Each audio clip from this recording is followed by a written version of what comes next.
and pray for me. Just we'll ignore the pronunciation from here, and we know these words early, but now or today we'll ignore, we'll accept or receive only correct pronunciation from IELTS schools. From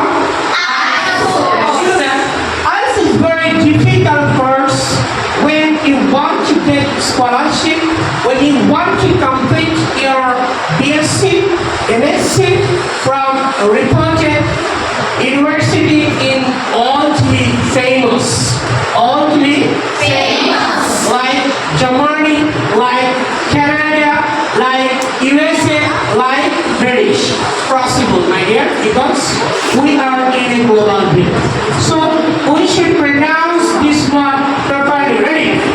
We have to pay. And pray for me.